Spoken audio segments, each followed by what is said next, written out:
Carbohydrates are one of those things that people massively overcomplicate.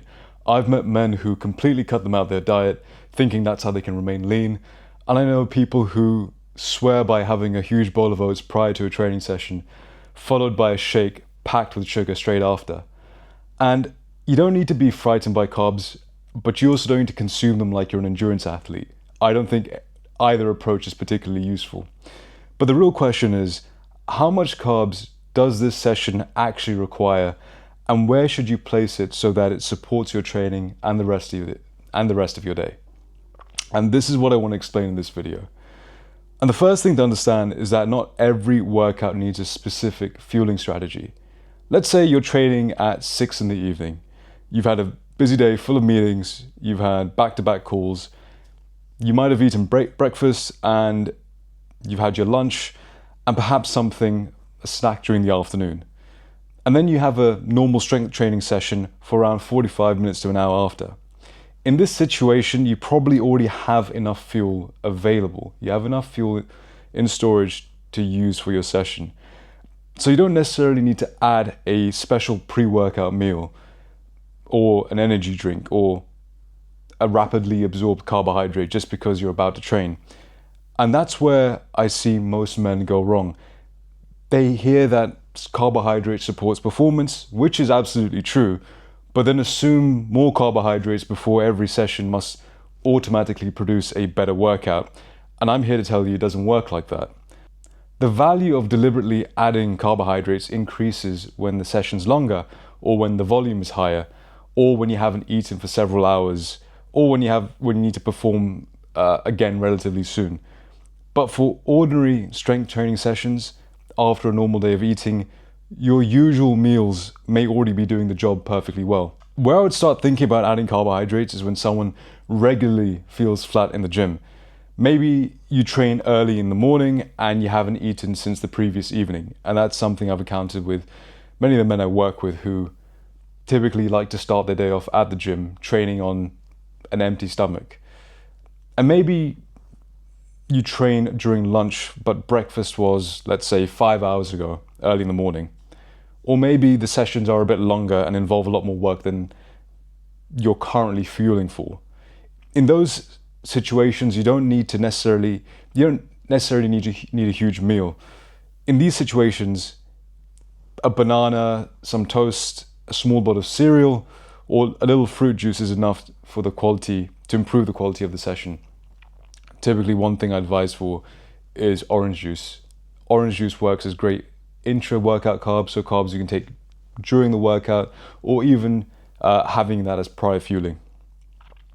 And that's a very important point in that you're not adding carbs because you've been told that everybody must eat before training, but you're using them in a much more specific way, in that there's a clear reason to believe that more available fuel will improve your performance. And that's how nutrition should be approached.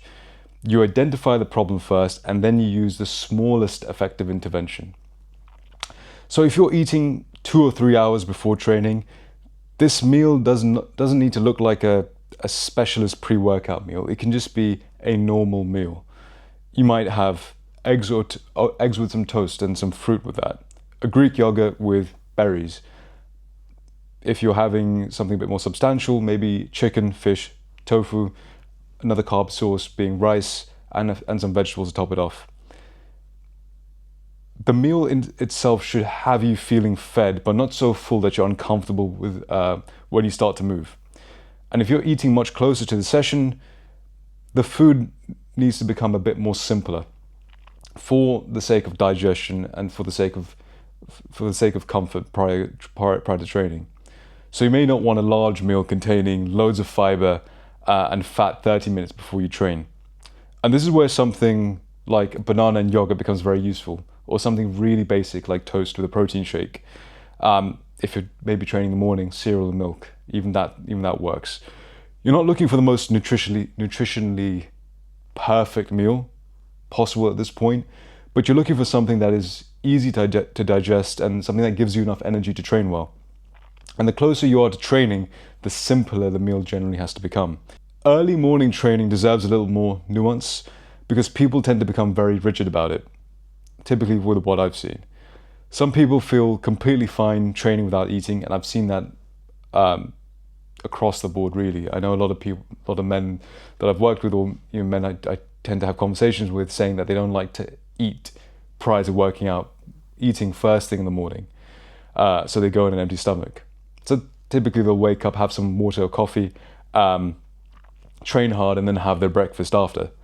And there's nothing inherently wrong with that, but other people training first thing in the morning feel weak throughout the session. They may struggle to progress and then assume that they simply need to push harder, where the real case is that they just haven't adequately fueled. So this is where I would test a small amount of carbs. Not an enormous breakfast per se, but just enough to see whether the session improves.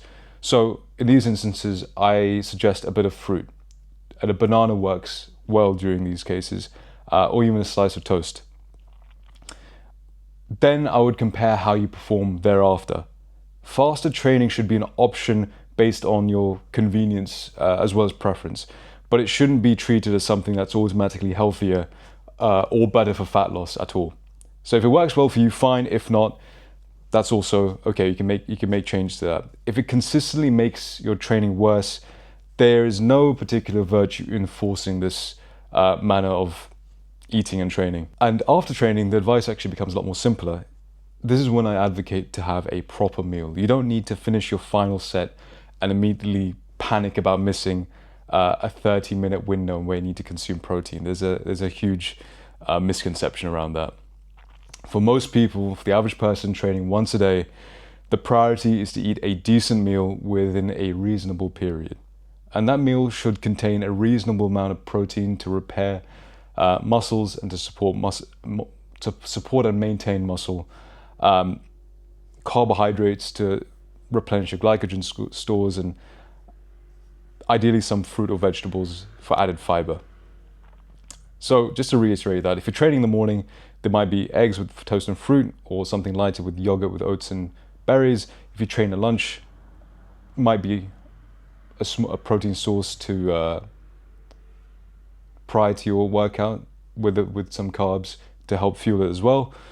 But if you train in the evening, you can have something a bit more substantial, much more bigger meal. The meal doesn't need to be branded as a post-workout meal. We need to get rid of these rigid boxes of how we describe food. I want you to look at it as a means to support recovery and prepare you for whatever you need to do next.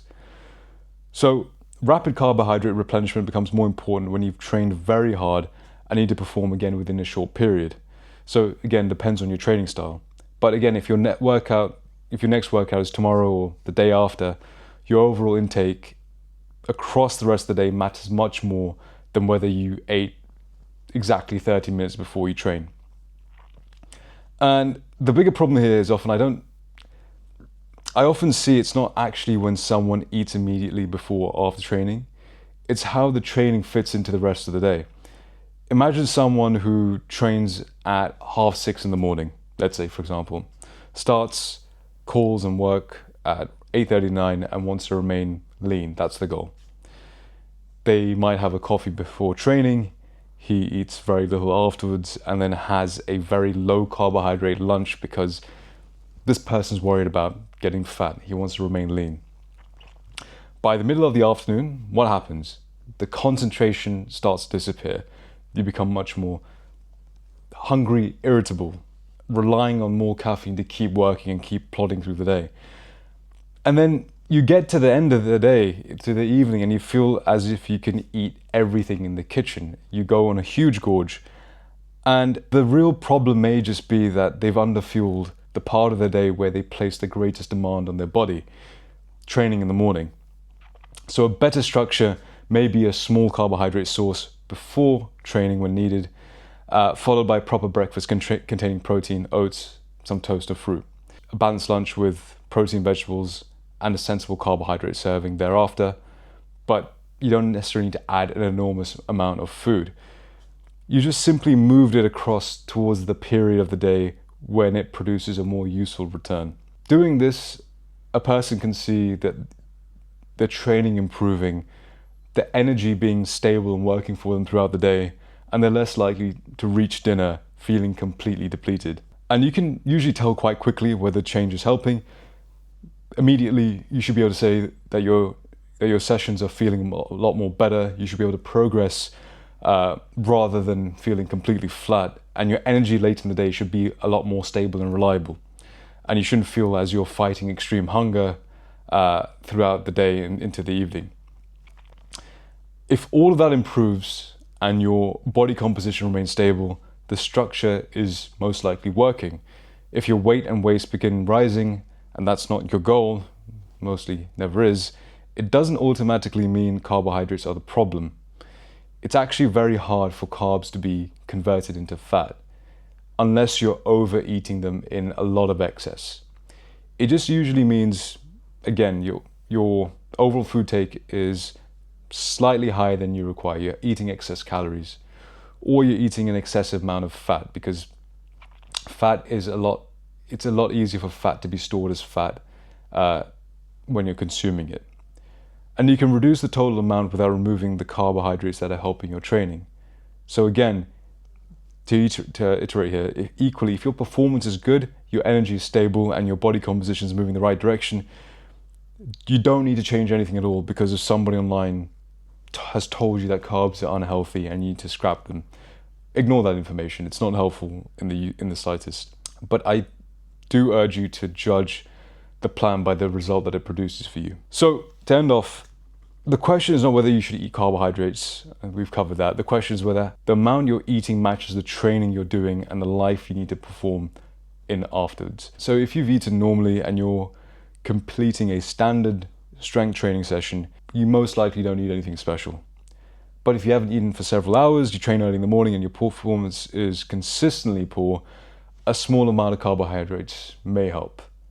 And after, eating a proper meal rather than turning the post-workout period into a complicated nutrition protocol. The key here that your best carbohydrate strategy is not your highest carb or lowest carb approach, it's the amount that improves your performance consistently over time, as well as your recovery and energy.